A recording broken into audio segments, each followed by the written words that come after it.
Welcome to Our Girl Relationships. We talk about the problems people face in their day-to-day lives. Let's start with the video. I have always considered my girlfriend to be my soulmate. We have been together for 5 long and wonderful years, and I have loved every moment of it. There was just one reoccurring issue.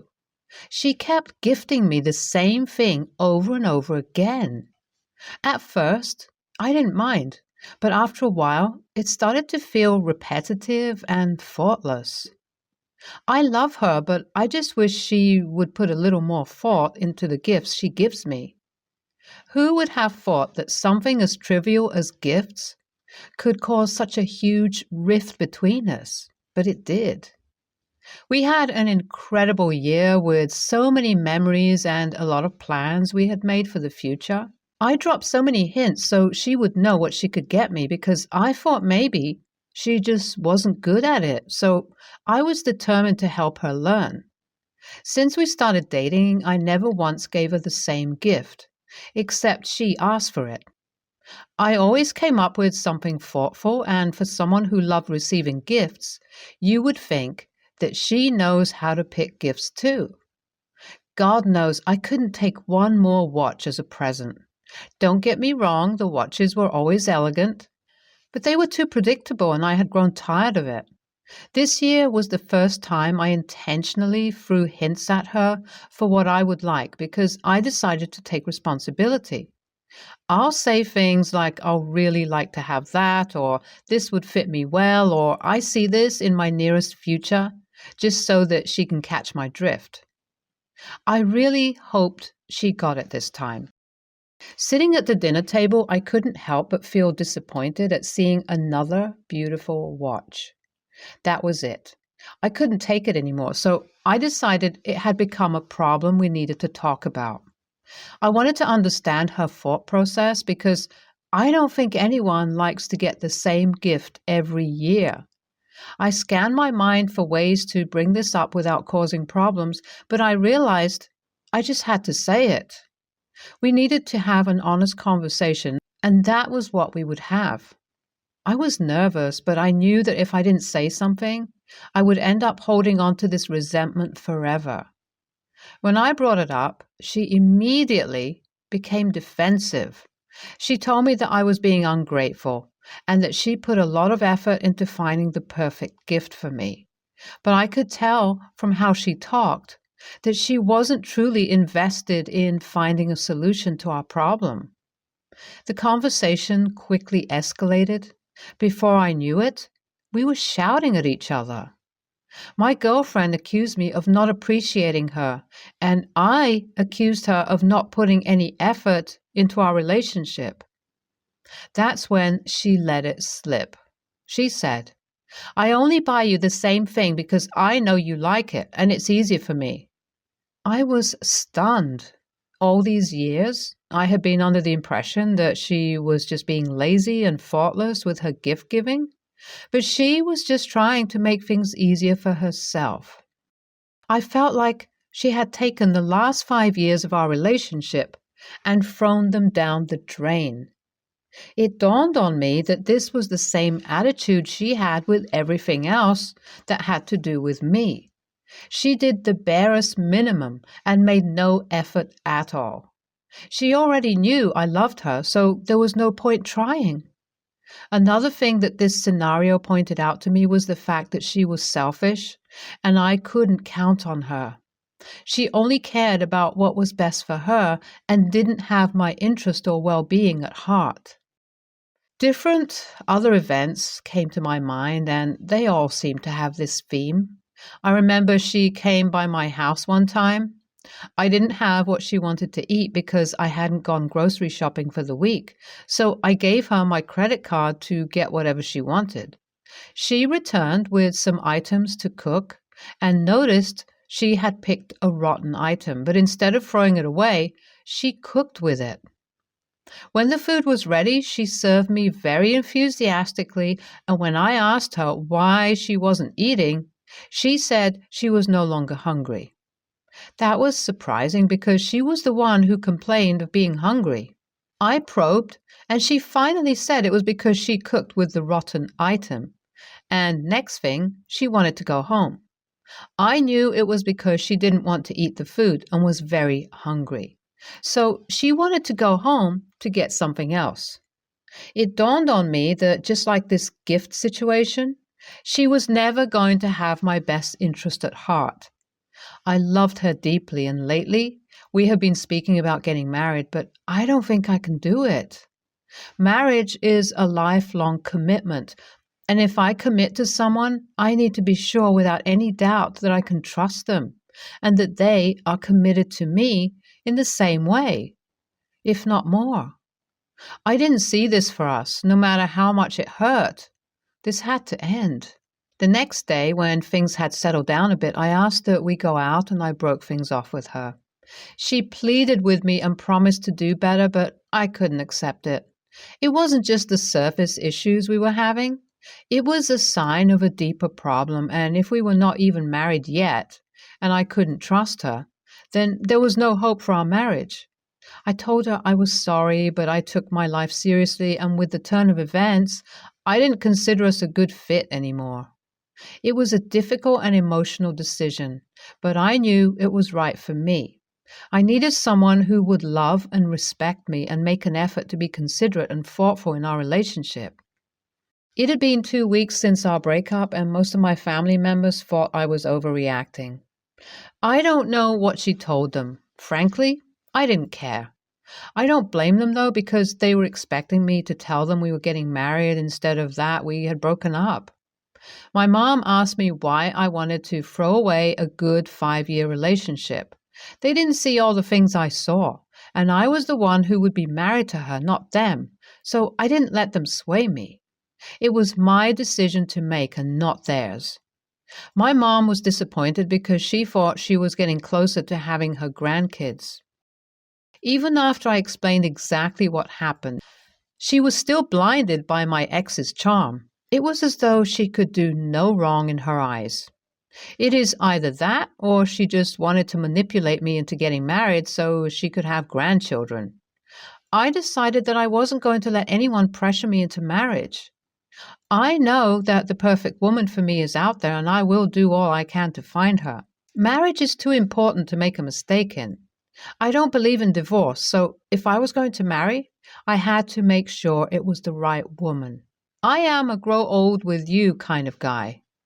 Even after I explained to my whole family, they still wouldn't get off my back. My family is lovely, but the disadvantage of having a large family and being close to your extended family is that everyone is in everyone's business. Gosh, they were so nosy, and according to them, wanted to make sure I made the right choice. It was getting too much for me because I didn't want to break up. I mean, I loved this girl and had invested 5 years into our relationship, meaning it was pretty serious. My family members were not helping matters and needed to get over her and move on. So I stopped entertaining any marriage conversations or anything that had to do with my ex until everyone got the memo. I was not a kid and didn't need their advice because I had made my choice and no one would make me change it. My ex has been going around spreading rumors that she was the one who broke up with me and I wasn't man enough. If she means I wasn't man enough to dump her sorry ass years ago, then yes. I ignored her because it was just her way of getting me to engage with her. My plan was to behave like she never existed, which I know would get on her nerves because she likes attention and doesn't like to be ignored. I planned to ignore her so much that she would even almost doubt her own existence. I thought we could go through this breakup like civilized adults, but that's not in her vocabulary. She was a drama queen. Now I'm wondering how I loved her and put up with her for so long. If we got married, I would have been in big trouble. My ex is very active on social media, so I didn't like how our private life was being put up for discussion and for people to make their own conclusions and comment. Some were very insensitive. The most annoying part was that she wasn't even telling the truth. When I first saw what she was saying about me, I took a screenshot of some of her texts. Those pleading with me to make things work, and some of my responses, and I saved them somewhere just in case something happens, so I have my evidence. I even saved some of her voice notes. She probably thought she could lie because she knew I wouldn't go on social media battle with her. But at this point, I was rethinking it. What pushed me to the wall was when she brought my family into her little game, and that I was scared of commitment and a coward. This was the height of disrespect. If she left it between her and me, I wouldn't care. But now it had gotten out of hand, so I released all my evidence, including her voice notes, and said my side of the story and made sure to paint her very bad. I must admit I exaggerated most of the things I said, but it was still true, which was my revenge. I was the one with the proof. She had no proof and went about running her mouth. My post did what I expected. It silenced her for good. She was trying to grow her following so she could start being paid as an influencer. So I'm not sure what impact this would have on her goals. All I cared about was to tell my truth. For all I know, it may even help her. Good or bad publicity is still publicity. YTA, I was on your side until you exaggerated what happened. You could have just said it as is because now you are no longer innocent. NTA, serves your ex right. I don't get why people like to make themselves look like victims when they know that they are not. So I, 28, female, have an Instagram account that I used to post my artwork on. I managed to get a little over 35,000 followers at one point, but it has since dropped to 30,000 as it has been inactive for some time. As a little over 3 years ago, I lost interest in it. I haven't logged in for over 2 years. The issue is with my brother's, 29, girlfriend, Katie, 26, who is a wannabe influencer. She has about 6,000 followers, but acts like it's a lot more. It all started at our little sister's 11th birthday. I took a picture with my little sister and went to post it on my personal Instagram, which only has about 62 followers. Its account is private and my followers are all family and friends.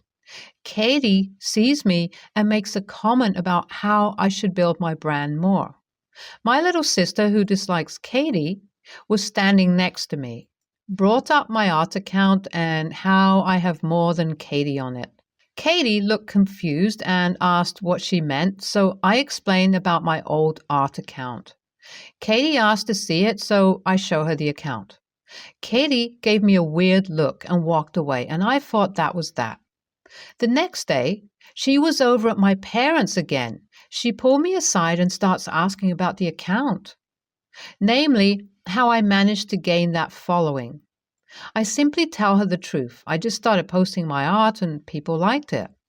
And my followers grew over the span of 5 years. She asked why I stopped posting, and I explained I lost interest. So then went on to say, well, if you're not using it, you should give it to someone who will. Confused, I ask what she means.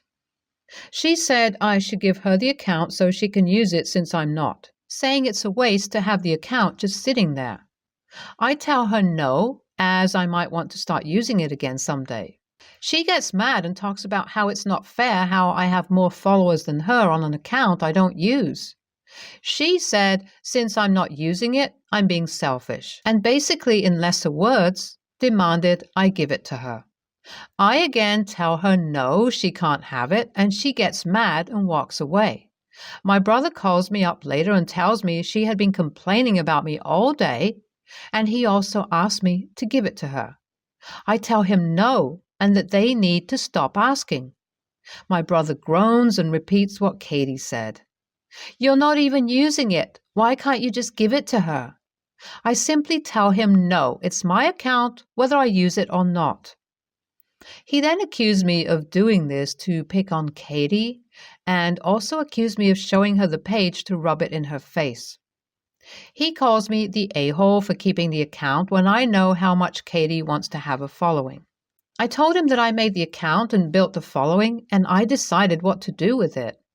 Now he's mad at me because Katie won't stop complaining and she's making his life hell.